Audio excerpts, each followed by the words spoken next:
Bonjour à toutes et à tous, merci d'être présents pour cette webconférence un petit peu originale. Je suis avec Fabienne Rossi et Christophe Fourmont et bien sûr Philippe Vialet d'Audience, mais Fabienne et Christophe sont au GUSO et donc ils vont co-animer avec nous cette webconférence. Merci et bonjour à tous les deux.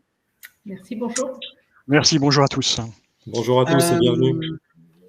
Comme d'habitude, on va partager un petit support PowerPoint et faire un petit déroulé de notre sujet du jour, l'articulation entre l'utilisation du GUSO et la réglementation sur ce qu'on appelait avant la licence d'entrepreneur de spectacle vivant.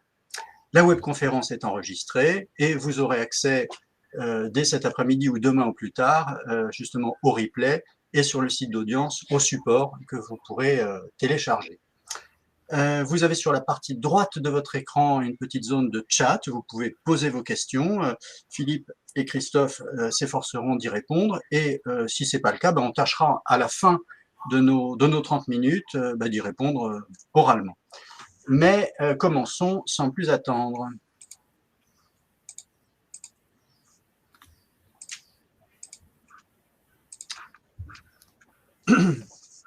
Voilà.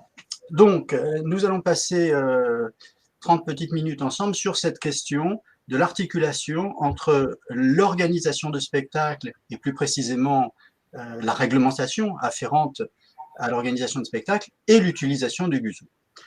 Pour ce faire, le plan que l'on vous propose est le suivant. On va faire simple, deux grandes parties. On va commencer par rappeler ou peut-être poser les règles concernant la réglementation de l'organisation de spectacles vivants en France. Deuxième partie, Fabienne interviendra sur le GUSO, plus précisément, son fonctionnement, peut-être quelques mots sur son origine, et on terminera avec l'articulation entre l'utilisation du GUSO et la nécessité ou non de détenir cette fameuse licence d'entrepreneur de spectacle qui s'appelle depuis un peu plus de 2 ans, depuis un peu plus de 2 ans une autorisation préalable d'activité. Voilà le plan que l'on propose. Commençons par le commencement. Vous savez qu'on aime toujours commencer par quelques définitions pour poser les choses. Et en matière de spectacle vivant, ça tombe bien. Le Code du travail nous donne une définition du spectacle vivant par le biais de l'article L7122-1 pour les puristes.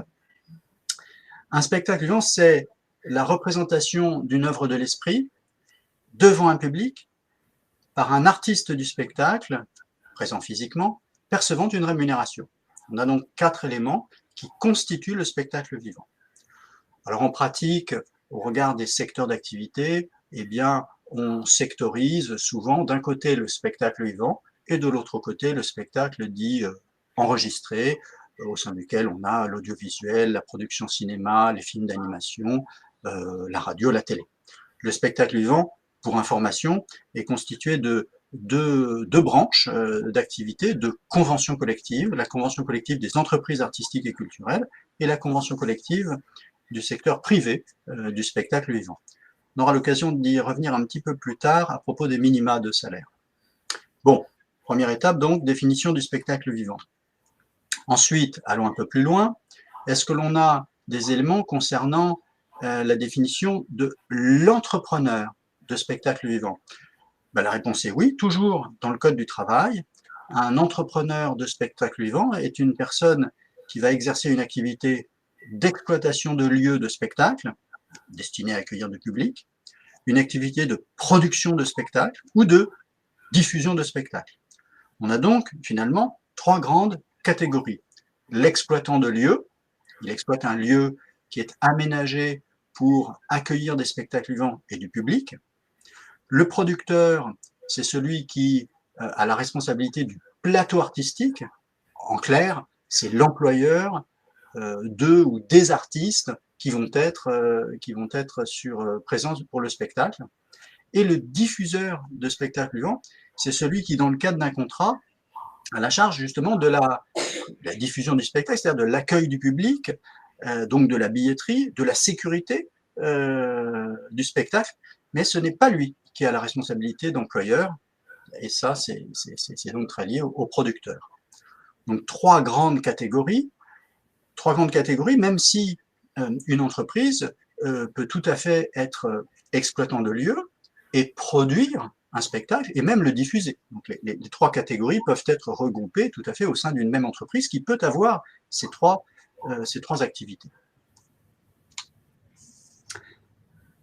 Alors, les obligations. L'obligation avec un grand O pour les entrepreneurs de spectacles vivants, c'est-à-dire les structures qui ont pour activité principale l'exploitation de lieux, la production de spectacles ou la diffusion, eh bien leur obligation c'est de faire une déclaration d'activité auprès du ministère de la Culture pour obtenir ce qu'on appelait avant cette fameuse licence d'entrepreneur de spectacles vivants. Pour ce faire, il y a un prérequis qui est, vous le voyez sur la partie gauche de l'écran, être titulaire d'un diplôme de l'enseignement supérieur ou justifier d'une expérience professionnelle dans le spectacle vivant ou justifier d'une formation spécifique liée aux activités du spectacle vivant. Une particularité concernant ce prérequis, pour ce qui est des structures qui exploitent des lieux, il y a une formation particulière sur la sécurité des lieux de spectacle qui est nécessaire. Une fois, à partir du moment où on a ce prérequis, eh bien, on fait une demande, on fait une déclaration d'activité sur le site PLAT-SV, un site lié au ministère de la Culture, qui permet donc de faire cette demande d'autorisation administrative. On a évidemment un dossier à remplir, et dans ce dossier, il y a quelque chose d'important qui est la fourniture d'attestations de comptes à jour, des attestations qui prouvent que les cotisations sociales liées aux salariés que l'on a eus ont été versées correctement. Bref, ça fait partie des démarches obligatoires. Et une fois que le dossier est complet, eh bien, l'autorisation administrative est acquise, si vous voulez. On retrouve toujours cette réglementation, vous savez, dans la partie 7 du Code du travail, qui est assez pratique. C'est la partie qui recense notamment toutes les dispositions concernant le spectacle. On a les dispositions concernant les artistes du spectacle, concernant les congés spectacles, mais aussi la réglementation concernant les autorisations, la déclaration d'activité. Et même, et on va le voir tout à l'heure, on a aussi toute la réglementation qui concerne le GUSO. Bien, donc on se recentre, l'entrepreneur de spectacle vivant, c'est-à-dire la structure qui a pour activité principale l'exploitation de lieux, la production ou la diffusion, a l'obligation de détenir une licence d'entrepreneur de spectacle. Alors maintenant, pour glisser tout doucement vers le GUSO, parlons des organisateurs occasionnels. Alors, de qui s'agit-il précisément? Alors, il s'agit d'une part des particuliers, des personnes physiques, ou des entreprises qui n'ont pas pour activité principale ni l'exploitation de lieux de spectacle, ni la production, ni la diffusion de spectacles vivants. Donc on est bien d'accord que ça s'oppose à ce dont on parlait à l'instant, c'est-à-dire les entreprises qui ont pour activité principale ces activités qui, elles, doivent avoir la licence. Donc déjà, premier point, donc voilà qui est organisateur occasionnel. Quelle est la conséquence pour ces organisateurs occasionnels de spectacles? Il y a deux conséquences. La première, c'est que tant qu'ils ne font pas plus de 6 représentations de spectacles dans l'année, ils sont dispensés de cette déclaration d'activité dont on parlait tout à l'heure. Ils sont dispensés de l'obtention de la licence. Et la deuxième conséquence, c'est que pour déclarer, pour rémunérer leurs artistes et leurs techniciens éventuels qu'ils vont solliciter pour le spectacle vivant, eh bien, ils doivent avoir recours au GUSO, au guichet unique pour le spectacle occasionnel. Voilà très concrètement les deux principales obligations. Donc, pour bien comprendre quelles sont les obligations, on peut partir de l'affirmation suivante. Si j'ai comme activité principale l'exploitation de lieux, la production ou la diffusion de spectacles vivants, c'est-à-dire que c'est marqué dans mes statuts et c'est entériné par peut-être un code NAF lié au spectacle vivant ou plus précisément à l'application de l'une des deux conventions collectives du spectacle. Donc si la réponse est oui à cette affirmation. Je dois faire une déclaration d'activité pour obtenir la licence et je ne peux pas recourir au GUSO. Je dois, pour recruter mes artistes et mes techniciens, eh bien, m'occuper moi-même de toutes ces démarches administratives, alors moi-même directement ou par le biais d'un prestataire de paye, par exemple. Si la réponse est non à la question, je suis dispensé de déclaration d'activité, hein, je n'ai pas de demande de licence à faire, dans la limite de 6 représentations par an, hein, c'est toujours la limite, et je dois recourir au GUSO. C'est-à-dire que pour les démarches administratives de recrutement de mes artistes et de mes techniciens, je ne peux pas le faire moi-même, je ne peux pas faire appel à un prestataire, je fais appel au GUSO qui va s'occuper de toutes ces démarches. Je reviens 30 secondes sur la notion de représentation. La définition de la représentation est définie dans une circulaire du ministère de la Culture ou du GUSO, je ne sais plus, c'est défini ainsi: une représentation est entendue au sens strict d'une représentation dans un lieu, à un moment et pour un spectacle donné. Ainsi, une série de spectacles donnés dans la même journée n'est pas assimilée à une représentation. Une représentation, c'est un concert, le concert qui commence à 14h. S'il y a un deuxième concert à 22h, c'est une deuxième représentation. C'est ça qu'il faut bien comprendre. Voilà, on a posé les fondamentaux sur l'organisation de spectacles. Je laisse la parole maintenant à Fabienne sur le GUSO. Merci Pascal. Alors, pour commencer, donc, la petite fiche d'identité du GUSO. Donc, le GUSO, guichet unique du spectacle occasionnel, a été créé le 2 novembre 1999. Donc, les démarches se font essentiellement via notre site internet. L'objectif donc du GUSO, c'est de simplifier les démarches des employeurs, de réduire le travail illégal dans le secteur du spectacle vivant, d'améliorer la couverture sociale des artistes et des techniciens et de réduire la concurrence déloyale. Donc, comme vu précédemment, donc les employeurs concernés, ce sont les employeurs qui n'ont pas pour activité principale l'exploitation de lieux de spectacle, de parcs de loisirs ou d'attractions, la production ou la diffusion de spectacles vivants ou enregistrés. Les salariés concernés, donc ce sont les artistes du spectacle embauchés en CDD, mais également les techniciens qui relèvent des fonctions des listes 6 et 7 de l'annexe 8 et qui sont également engagés dans le cadre d'un CDD. Alors peut-être Fabienne, quelques mots sur ces fameuses listes, parce qu'on comprend bien que les salariés concernés sont tous les artistes du spectacle dès lors qu'ils sont embauchés en CDD. Il n'y a pas de précision concernant telle ou telle catégorie de musiciens ou d'artistes chorégraphiques. A contrario, pour les techniciens, mais tu me dis si je me trompe, les intitulés de fonction des techniciens qui sont utilisables, qui sont acceptés par le GUSO, c'est les intitulés de fonction qui sont prévus dans une liste particulière. C'est une liste de l'annexe 8 du règlement général de l'assurance chômage qui concerne pour le coup les techniciens du spectacle vivant et enregistré. Et au sein de cette annexe, il y a justement une liste des fonctions qui est elle-même divisée en plusieurs catégories, et en l'occurrence, les listes 6 et 7 sont les listes des intitulés de fonctions du spectacle vivant. Tout à fait, tout à fait, tout à fait. C'est exactement ça.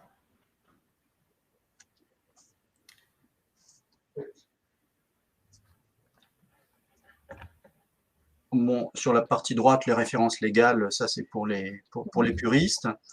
Peut-être préciser qu'on a une instruction interministérielle qui date d'il y a 2 ans et qui a remis à plat un certain nombre de choses, enfin, qui a actualisé un certain nombre de choses sur le fonctionnement du GUSO. Tout à fait. Donc, les employeurs visés par le GUSO, donc, comme on l'a dit précédemment, donc, ce sont les personnes qui n'ont pas pour activité principale ou pour objet l'exploitation de lieux de spectacle, de parcs de loisirs ou d'attractions, la production ou la diffusion de spectacles. Donc, tout ça est défini également par le Code du travail. Et donc, pour déterminer justement cette activité au niveau du GUSO, on axe principalement ces éléments sur l'attribution du code APE qui définit le secteur d'activité. Donc, sur la partie droite, vous avez notamment la liste des employeurs qui ne sont pas concernés par le GUSO, c'est-à-dire qui ont a priori une activité principale dans le domaine du spectacle. Par contre, petite précision, donc le GUSO, à la demande, peut réexaminer la situation d'un employeur qui serait exclu du champ par son code APE. Donc, je vais donner un petit exemple. Une petite association de village qui anime le village par le biais de spectacles, de choses comme ça, peut avoir un code APE 9001Z et pour autant se trouve composé par des artistes amateurs bénévoles ou ne fait pas que de la réalisation de spectacles, mais aussi anime le village par le biais d'actions culturelles autres. Nous, on pourrait être amené à réexaminer son dossier pour après lui permettre éventuellement de déclarer ses salariés du spectacle par le biais du GUSO. Petite précision également, donc les discothèques et les casinos, quel que soit leur code APE, NAF, sont exclus du GUSO, ne rentrent pas dans le champ d'application du GUSO, ne relèvent pas du GUSO. Ok. Donc, en fait, ce qu'on comprend, c'est que de prime abord, c'est le code NAF de l'entreprise, pour ce qui est des entreprises, parce que pour les particuliers, il n'y a pas de sujet, c'est le code NAF qui est le critère opératoire a priori. Hein. Tout à fait. Ok.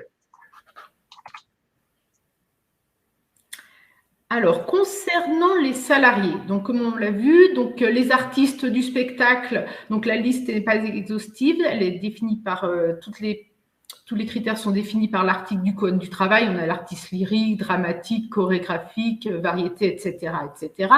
Par contre, pour les techniciens, il faut que les emplois relèvent des listes 6 et 7 de l'annexe 8 de l'assurance chômage. Donc, quelques exemples de fonctions. Donc, le régisseur général, on a les électriciens, les techniciens son, les techniciens lumière. Donc, après, cette liste est disponible sur le site Internet également. Le GUSO, donc, comme on l'a vu précédemment, donc pour relever du GUSO, l'employeur doit avoir une certaine activité, donc définie par son code APE. Mais ce qui est important aussi, c'est que l'objet du contrat de travail doit relever du spectacle vivant. Donc, ne pourront pas être déclarés au GUSO tout ce qui relève des activités audiovisuelles, des activités liées à l'enseignement, à la pédagogie, les activités d'animation événementielle, les ateliers participatifs. Tous ces exemples sont des objets de contrat de travail qui font que les salariés ne pourront pas être déclarés au GUSO. Ouais. Oui, c'est ça qu'il faut bien intégrer. Enfin, parmi les 2-3 points clés, il y a le fait que le GUSO ne sert que pour des employeurs occasionnels de spectacles vivants. Voilà. Tout à fait. Ouais. 2 points importants, en effet. Ouais. D'où le lien, évidemment, avec la première partie qu'on a évoquée tout à l'heure sur la réglementation du spectacle vivant. Alors, c'est vrai que quelquefois, il peut y avoir des situations sans doute un petit peu, je ne sais pas si vous avez rencontré ça, mais des situations, enfin, quid d'une situation où, par exemple, on est sur un employeur occasionnel, donc son activité principale n'est pas du spectacle, mais que le spectacle qu'il va présenter mélange à la fois des artistes sur scène, mais aussi de la vidéo. Est-ce que ça vous est arrivé de rencontrer ces situations-là au GUSO? Tout à fait, ça arrive régulièrement. C'est ce que nous appelons, nous, la captation. Donc, dans ces cas-là, dès lors où éventuellement il y a un technicien qui fait de l'enregistrement vidéo ou de l'enregistrement d'une représentation qui a lieu sur scène, l'ensemble des salariés seront déclarés au GUSO. Ça passera bien par le GUSO. Ah, très bien. Voilà. À l'inverse, le technicien son ou le technicien vidéo qui fait de l'enregistrement en studio, par exemple, là, à l'inverse, ça ne passera pas par le GUSO, ça ne relèvera pas du GUSO. Ok. Ah oui, cette précision est assez intéressante parce qu'effectivement, on aurait pu penser que dès lors qu'il y avait captation, ça aurait pu être exclu, mais ce n'est pas le cas. Non. D'accord. Alors, le GUSO, que fait-il en pratique? Donc, en fait, on a à l'origine les organisateurs occasionnels de spectacles vivants qui vont déclarer les artistes et les techniciens recrutés au GUSO. Donc, les démarches se font par le biais de notre site Internet. Par le biais du site Internet, donc en déclarant les artistes et les techniciens recrutés, l'employeur va avoir connaissance du montant des cotisations sociales dues ainsi que du montant du prélèvement à la source si le salarié est imposable. Il aura également connaissance du salaire net à payer directement au salarié. Donc, par le biais de la déclaration GUSO, l'employeur devra s'acquitter du montant du salaire net directement au salarié, mais du montant des cotisations et du pass éventuel, il devra reverser ces montants-là au GUSO. À charge au GUSO de reverser le montant aux divers organismes de protection sociale et à la DGFiP pour le prélèvement à la source.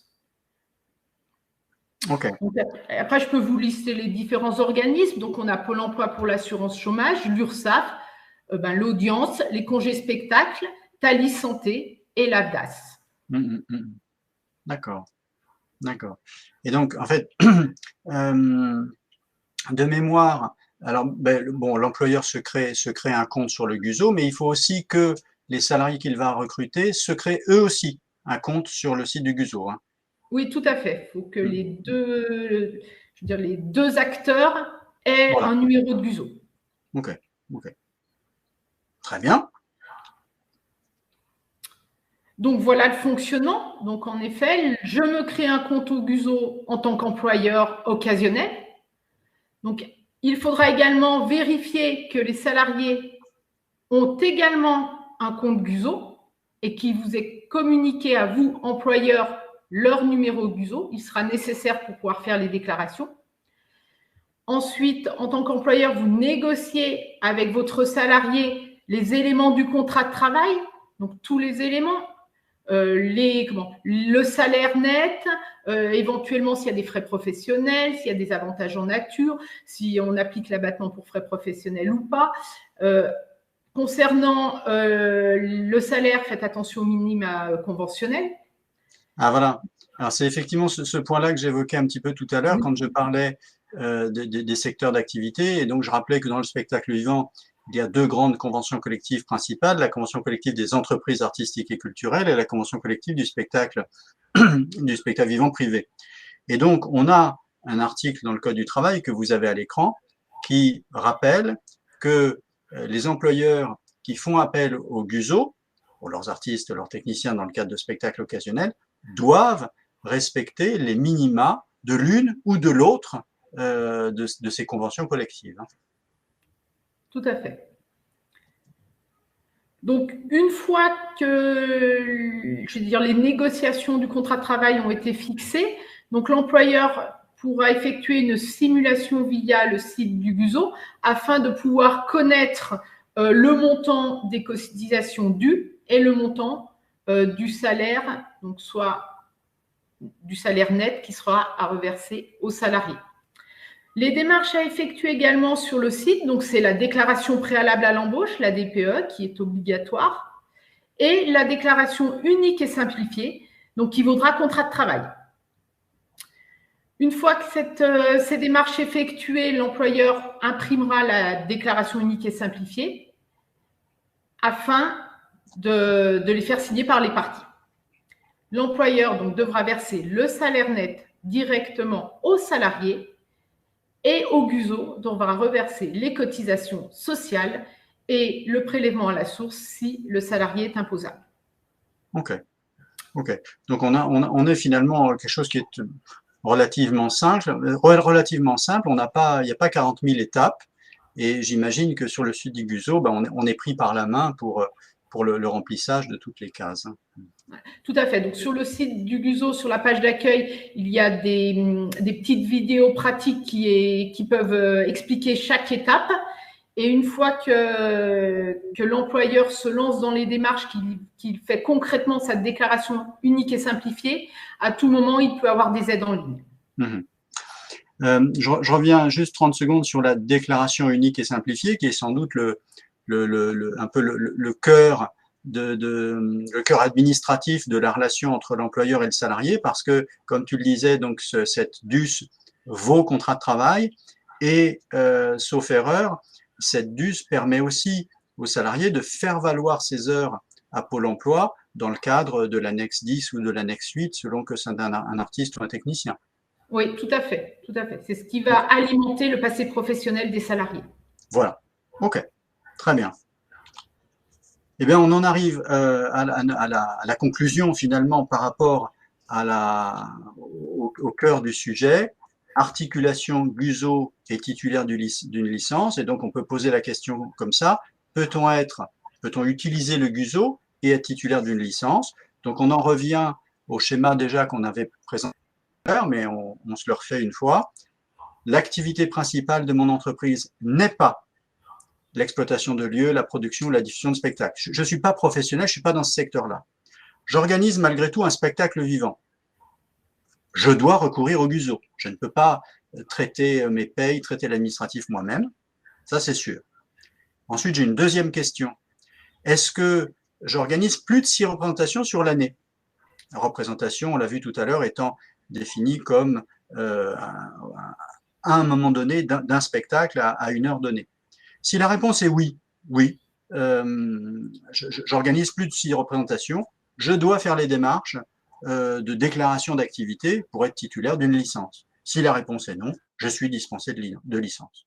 Voilà la conclusion par rapport à cette question. Donc, je le dis autrement, on a bien 2 réglementations distinctes. La réglementation du Guzo concernant les employeurs occasionnels au regard de leur démarche administrative, la simplification de ces démarches, et la réglementation de la licence qui dit que, pour les employeurs occasionnels dans tous les cas, dans la limite cible de 6 représentations, ils ne sont pas concernés, mais au-delà de 6, ils sont concernés. On a 2 choses qui sont 2 réglementations distinctes qui se mélangent à un moment donné. Voilà. Bien. Merci pour votre attention. Je rappelle qu'on se fait une petite pause estivale, mais on se retrouve dès la rentrée pour nos prochaines webconférences. La rentrée risque d'avoir son lot d'actualités pour les raisons que l'on sait. Je pense notamment peut-être à des réformes sur la retraite.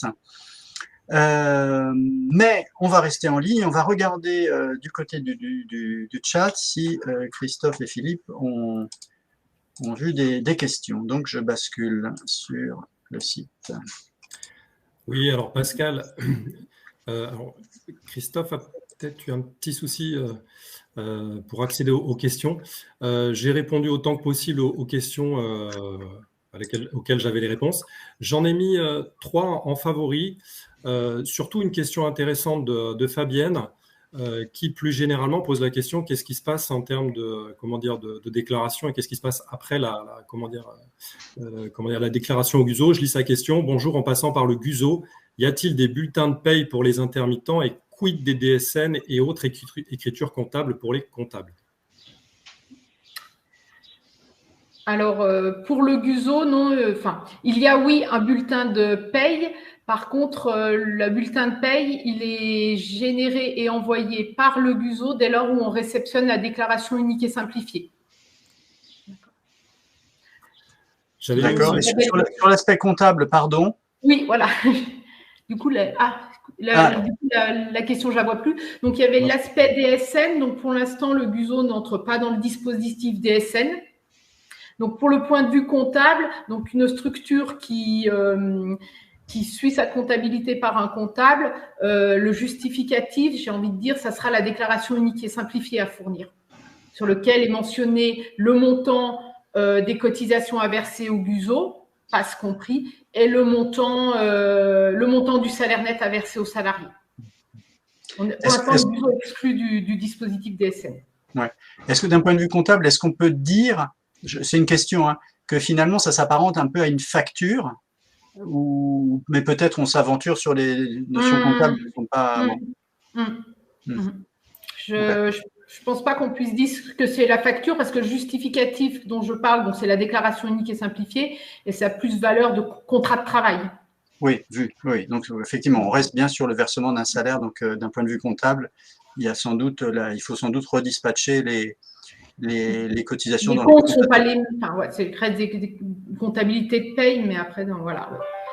Et donc oui, et puis je rapporte la précision. Donc nous, ce qu'on appelle bulletin de salaire, c'est l'attestation mensuelle d'emploi qui est envoyée directement au salarié ou mise à disposition dans son espace personnel le mois suivant de la réception de la déclaration unique et simplifiée et vos bulletins de salaire. Okay. Je vois Claude qui nous demande s'il n'y a pas une obligation, quand on détient la licence, de faire apparaître les numéros sur les documents de communication. Il me semble que oui. Et Claude poursuit un petit peu plus loin avec une autre question. La licence est sous responsabilité du ministère, non pas, enfin, avec un point d'interrogation. Je ne comprends pas bien le fond de la question. Peut-être Claude peut reformuler. Dans tous les cas, effectivement, c'est c'est les services du ministère de la Culture qui vérifient les déclarations qui ont été faites et qui disent OK ou pas OK. On avait une cotisation de Luc aussi concernant le périmètre des cotisations qui rentrent dans le cadre du GUSO. Est-ce que ça comprend notamment les cotisations FCAP et casque SVP? Ça, je vais laisser la main à Christophe. Oui, alors donc là, on est en plein, pour l'instant, non. Enfin, pour l'instant, ces cotisations ne sont pas recouvrées par le GUSO. Donc, c'est vrai, quand on reprend, en fait, on n'est pas arrivé à un stade abouti au niveau réglementaire. Voilà, donc non. Le GUSO n'est pas concerné pour l'instant, à ce jour en tout cas. J'ai mis de côté aussi une question de Jean-Noël, mais qui résume bien le sujet. Est-ce qu'il est possible d'avoir une activité principale hors spectacle vivant, donc GUSO, mais j'organise plus de 6 représentations? Dois-je recourir au GUSO? Bien sûr, c'est la base. C'est dès lors où vous n'avez pas une activité principale dans le domaine du spectacle, le GUSO est obligatoire. Comme je l'ai dit, il est écrit en 99, mais il est obligatoire depuis 2004. Donc, vous n'aurez pas le choix. Mais dès lors où vous organisez plus de 6 représentations par an, vous avez une obligation supplémentaire, à savoir obtenir la licence de spectacle. Je vais continuer à l'appeler comme ça. Il y a une question aussi concernant justement le dépassement potentiel. On voit qu'il y a un lien avec le nombre de représentations. Je ne sais pas si je vais avoir plus de 6 représentations. J'ai utilisé le GUSO et ensuite, si je dépasse 6 représentations, est-ce que je dois demander une licence? Tout à fait, tout à fait. Oui, c'est dans ce sens-là. Hein, c'est-à-dire que tant je suis en début d'année civile, je commence mon activité, je recrute des artistes dans le cadre d'un spectacle occasionnel, je fais appel au GUSO, ça c'est sûr, et je ne fais pas de démarche pour la licence. Mais si d'aventure sur l'année, à partir du moment où je m'aperçois que je vais faire une 7e représentation, je dois faire les démarches des démarches déclaratives pour cette fameuse licence. Et pour compléter le propos, là, je vois qu'il y a une question de Claude là, qui s'interroge sur les sanctions. Quelles sont les sanctions et qui contrôle? Alors, sur les sanctions, je dirais qu'il y a 2 niveaux. Alors, premier niveau, ce qui est important de savoir, c'est qu'au niveau des techniciens du spectacle, si j'ai un employeur donc, qui devrait détenir la licence d'entrepreneur de spectacle parce qu'il fait plus de 6 représentations, eh bien, s'il ne détient pas la licence d'entrepreneur de spectacle, eh bien, toutes les déclarations des techniciens seront qualifiées au titre du régime général. Ça ne va pas ouvrir des droits au titre de l'annexe 8. Donc, faites bien attention si vous embauchez des techniciens. Et ça concerne uniquement les techniciens. Pour les artistes, eh bien, la réglementation de l'assurance chômage ne conditionne pas le bénéfice de la licence d'entrepreneur de spectacle pour que les prestations soient qualifiées au titre de l'annexe 10. Ça, je dirais, c'est la conséquence, en gros, du non-respect de cette obligation légale de détenir une licence d'entrepreneur de spectacle au regard de Pôle emploi. Et au-delà de Pôle emploi, eh bien, ça relève du pouvoir préfectoral de prononcer éventuellement une sanction administrative. Mais là, Pôle emploi n'intervient pas, en tout cas pour le prononcer de la sanction. Alors, je ne sais pas si, Philippe, tu avais répondu à Olga. Est-ce que le GUSO génère un CDDU? Alors, sauf erreur, la DUS vaut contrat de travail. Quel contrat de travail? Un contrat de travail à durée déterminée d'usage. Donc la réponse est... Oui, tout à fait, c'est ça. Comment connaît-on le taux du PAS? Comment fait le GUSO par rapport au PAS? C'est la DGFiP qui nous transmet les informations régulièrement tout le long de l'année. D'accord. Tout le long de l'année, on a un fichier qui vient de la DGFiP qui nous permet de connaître les taux de prélèvement à la source. Donc en fait, en pratique, ça veut dire que l'employeur qui fait appel au GUSO ne s'occupe pas de connaître le taux du PAS du salarié. Non, tout à fait. C'est-à-dire que dès lors où l'employeur fera sa simulation ou sa déclaration sur le site Internet, il devra donc identifier le salarié et le système fera un rapprochement avec les données que la DGFiP nous aura transmises pour calculer directement le montant du prélèvement à la source. OK. Est-ce que vous voyez d'autres questions? Donc là, j'insiste, là je vois la question de Thomas, donc c'est bien ça. Hein. Donc le risque sur les cachets d'intermittents, le risque de requalification, oui, mais pas c'est bien pour les techniciens, mais pas pour les artistes. On est d'accord, hein, c'est pas. Je me répète, mais c'est important. Hein, c'est vraiment la nécessité, lorsque j'embauche un technicien du spectacle, plus de 6 représentations, je dois détenir la licence d'entrepreneur de spectacle. Parce que souvent, on confond, on se dit, oui, ben, artiste, technicien, non, ils seront en champ. Non, il n'y aura que le technicien qui verra sa prestation requalifiée au titre du régime général. OK. OK. À nous tous, on a fait le tour des questions, je pense. Je pense qu'on en a oublié. Oui, il y avait une question générale, pardon, excuse-moi, j'avais au tout début, il y avait une question qui portait sur la réforme de la licence d'entrepreneur de spectacle.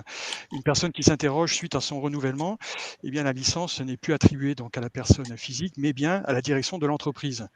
Alors ça, je déborde, normalement, c'est pas ma réglementation. Donc Pascal, tu pourras me confirmer. Hein, il y a eu bien suite à la réforme de 2019. Précédemment, la licence d'entrepreneur de spectacle était ce qu'on appelle était personnelle, donc était bien attribuée à une personne physique, et dorénavant, elle est bien attribuée à une personne morale. C'est bien ça. C'est bien pour ça qu'effectivement, à la question posée, eh bien oui, la licence a bien été attribuée à l'entreprise. Okay.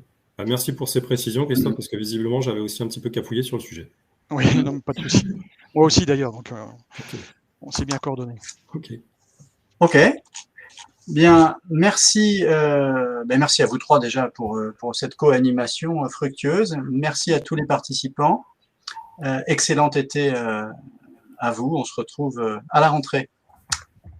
Au revoir. Merci. Au revoir. Bonne journée.